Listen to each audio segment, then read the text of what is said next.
हमारा आज का गीत भी बस यही अपराध भी इसी सोच से जुड़ा हुआ है। ये गीत फिल्म पहचान से है जो 1970 में रिलीज हुई थी।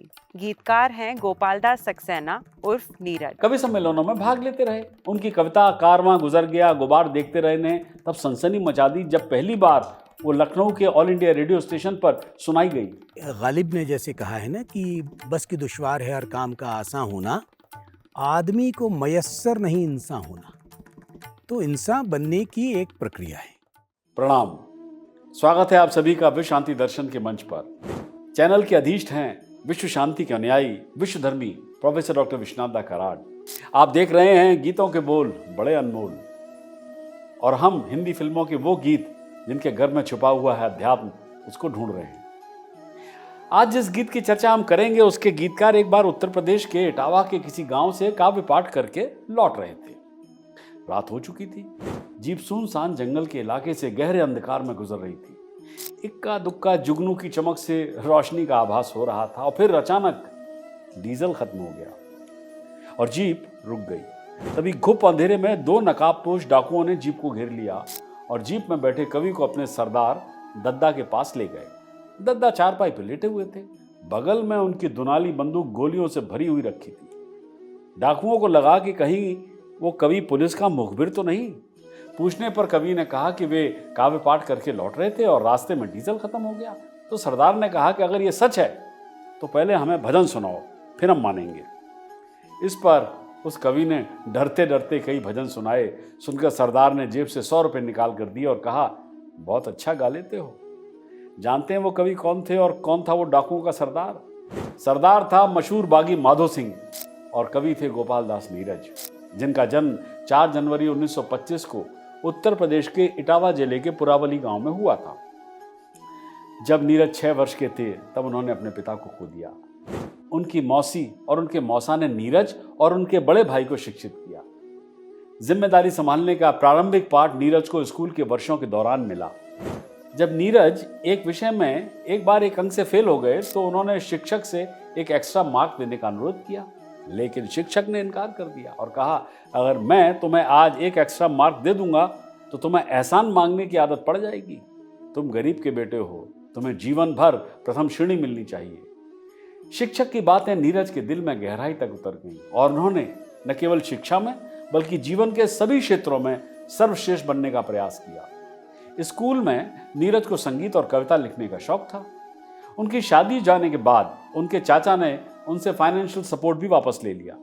तब उस युवा और भविष्य के कवि ने पैसे कमाने के लिए जो कुछ भी मिला वो किया।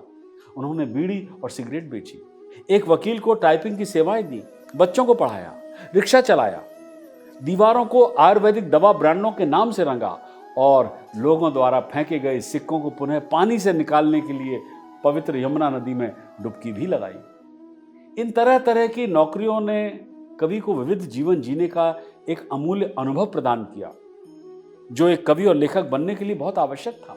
बचपन में मेरे पिता की मृत्यु हुई जब मैं 6 वर्ष का था। हमारे सामने बस रोटी का प्रश्न था। संघर्ष काल आरंभ होता मेरे जीवन का। तो मुझे पढ़ने के लिए एटा में अपनी बुआ के पास भेजा गया और मैंने वहाँ से 1942 में हाई स्कूल प्रथम श्रेणी में पास किया था। उसके बाद आकर के इटावा आ गया मैं। छोटे भाई मेरे थे 2 और एक बड़े भाई थे। सबसे छोटा भाई जब पिता की मृत्यु 1 महीने का था। मुझसे छोटा भाई 3 वर्ष का था। मुझसे बड़े भाई 9 वर्ष के थे।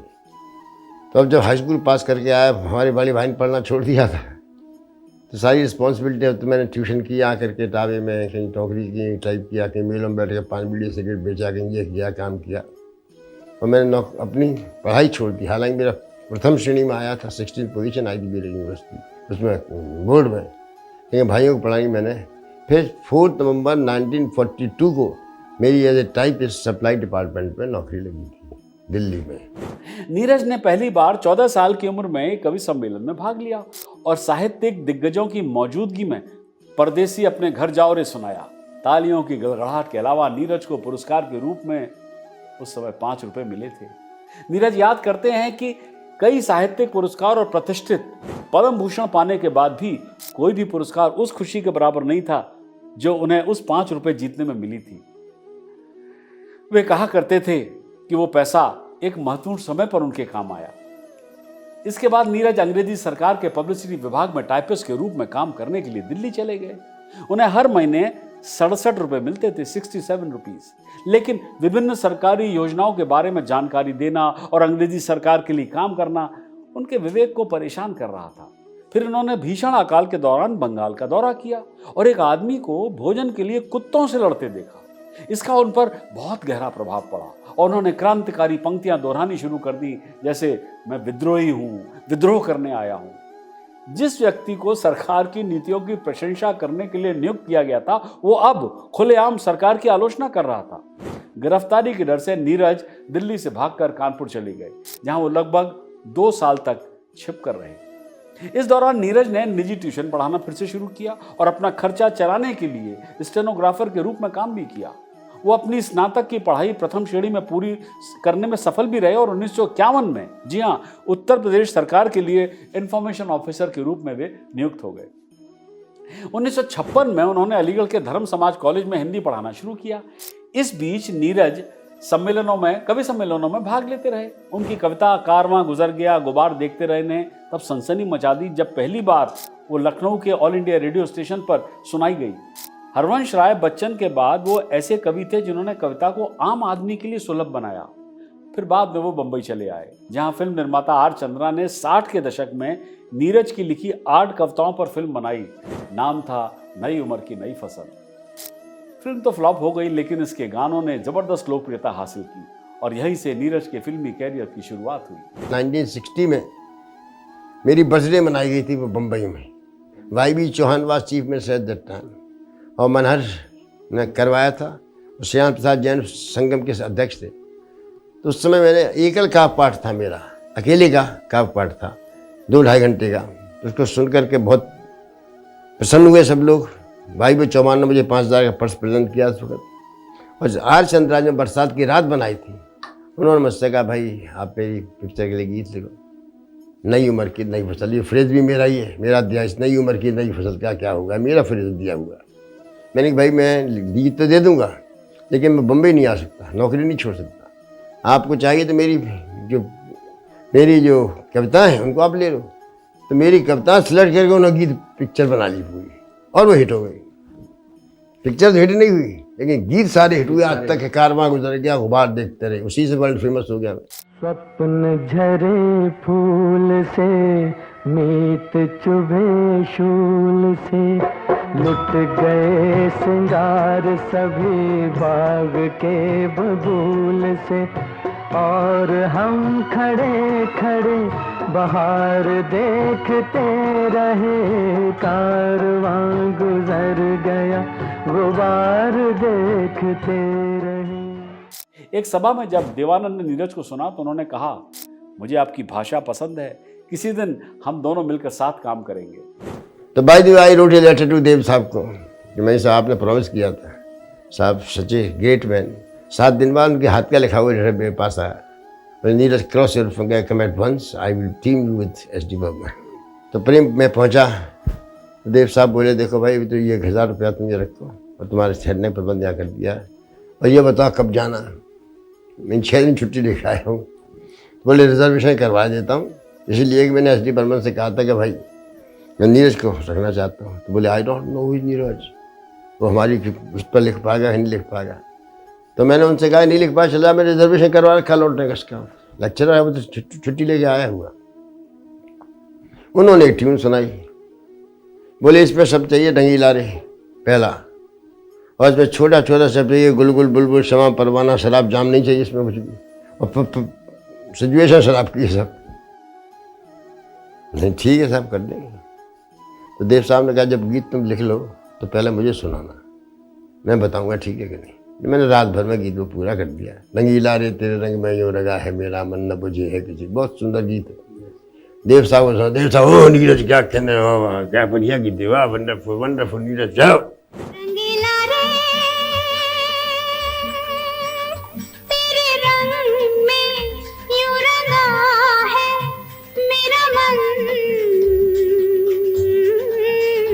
छलिया रे ना बुझे है किसी जल जलन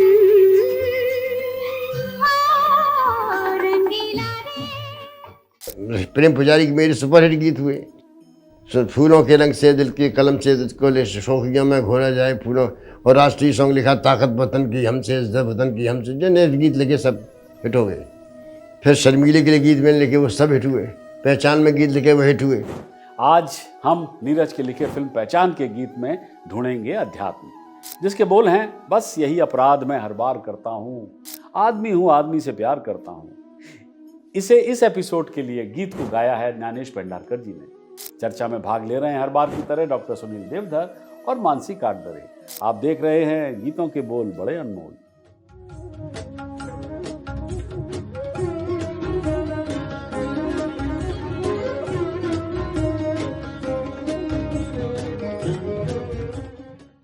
एक नया दिन, एक नया गीत।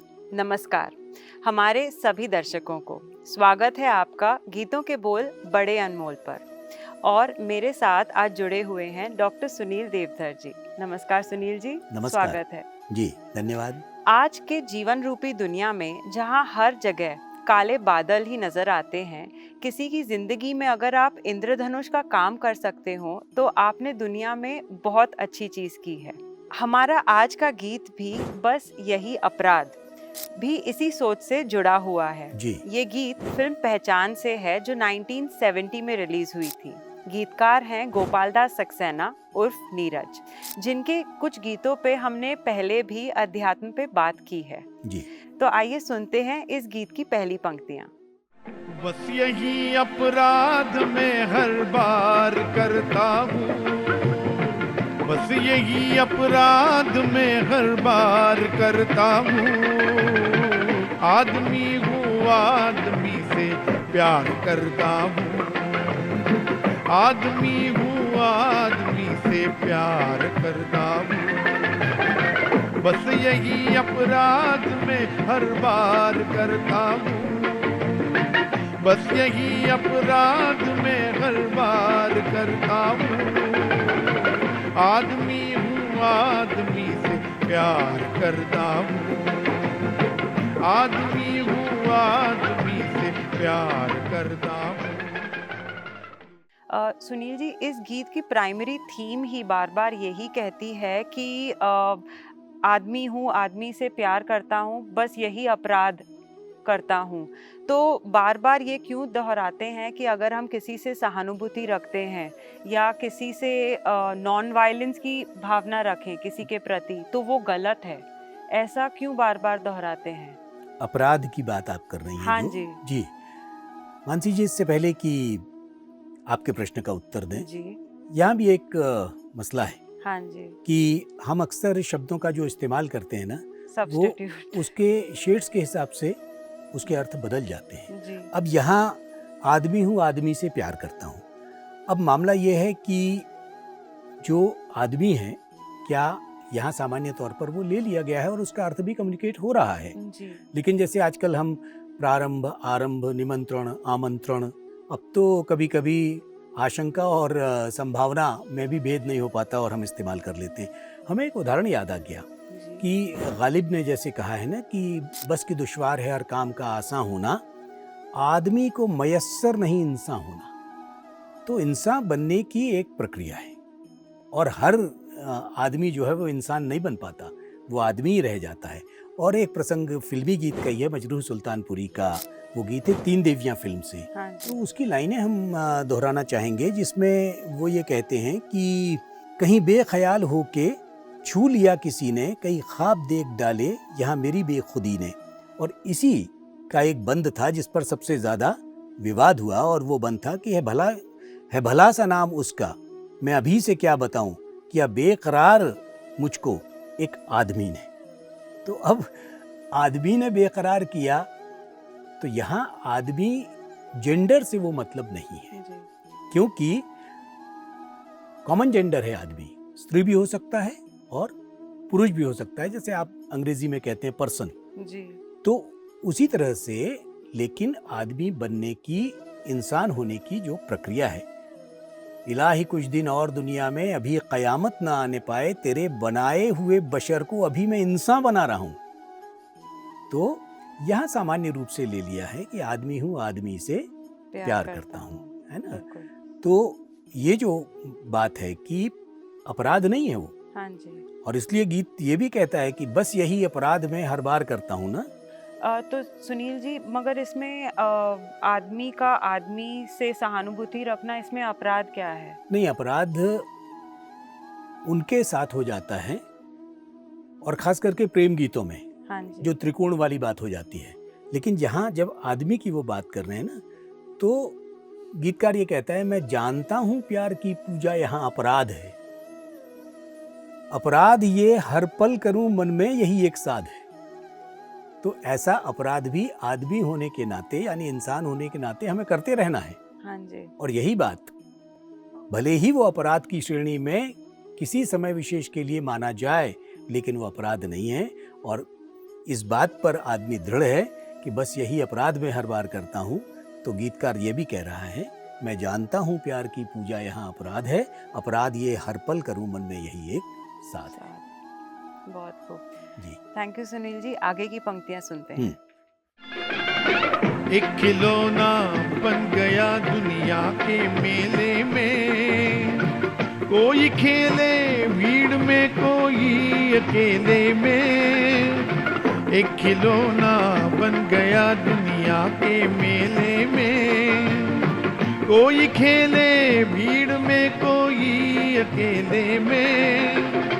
मुस्कुरा कर भेंट घर स्वीकार करता हूँ, मुस्कुरा कर भेंट घर स्वीकार करता हूँ। आदमी हूँ, आदमी से प्यार करता हूँ, आदमी हूँ, आदमी से प्यार करता हूँ। सुनील जी, इन पंक्तियों में ये गीतकार ने कहा है कि एक खिलौना बन गया हूँ, कोई खेले भीड़ में कोई अकेले में, हर जी। भेंट मुस्कुरा कर स्वीकार करता हूँ। जी। तो एक किस्म से ये सारी चीज़ों से कहीं मतलब उनको पता है कि वो दर्द मिलने वाला है या कुछ कोई गलत करने वाला है, लेकिन भी वो कर रहे हैं। तो ये जो भावना है ये क्यों है, और इसे आप थोड़ा सा और समझा सकते हैं? कर्ता होने की प्रवृत्ति मनुष्य की है हाँ जी। कि वो तो करेगा ही। इतनी बड़ी दुनिया है, और दुनिया में अगर वो एक खिलौना भी है तो खिलौना तो उसे मान ही लेना चाहिए, क्योंकि जितनी चाबी भरी राम ने उतना चले खिलौना। और उसके बाद जब आप भीड़ में होने की बात कर रही हैं, तो ये दुनिया इतना बड़ा मेला है और उसमें इतना झमेला है कि हमारी अपनी पंक्तियां हैं कि हम ये कहते हैं कि जब आप इसमें पर्दे पर प्रेम की भी बात अगर करें, दो ही बार मिला हूं उससे, एक बार मेले में और एक बार अकेले में। इसमें जो अकेलेपन की बात भी आई है ना, दो ही बार मिला हूं उससे, एक बार मेले में एक बार अकेले में, और फिर सोचा है कौन पड़े झमेले में। तो ये जो झमेला है ये दुनिया का मेला है, और इसी झमेले में से हमें अपना रास्ता भी निकालना है। और इसलिए ये सोच ही बेमानी है कि हमें कोई ठग रहा है क्या, हमसे कोई हमारे अनुकूल नहीं मिल रहा है क्या। ये तो इस दुनिया में चलना ही चलना है। बट सुनील जी, अगर कोई ऐसा कुछ गलत कर रहा हो और हमें पता है कि उन्होंने कुछ गलत किया है, तो क्या हमें उससे ऊपर बढ़ के बस छोड़ देना चाहिए और आगे बढ़ना चाहिए, या मतलब ऐसे नहीं होता ना हमेशा? बिल्कुल सही बात है, साधारण मनुष्य के लिए ये मुश्किल बात है जी। लेकिन हमारे कवियों ने, साधुओं ने, संतों ने, पीरों ने, फकीरों ने संकेत किए हैं जी। रहीम कहता है कि जो रहीम उत्तम गति काकर सकत कुसंग, चंदन बिस व्यापत नहीं लिपटे रहत भुजंग। जिसकी अपनी प्रकृति, अपना स्वभाव, जो रहीम उत्तम प्रकृति, काकर सकत कुसंग, जिसका अपना स्वभाव, जिसकी अपनी प्रकृति उत्तम कोटि की है, उसको उसकी कुसंग यानी कि बुरी संगत बिगाड़ नहीं सकती। जिस प्रकार से कि लगातार चंदन के पेड़ों पर सांप लिपटे रहते हैं, लेकिन क्या उनके लिपटे होने के बावजूद चंदन की खुशबू खत्म हो जाती है?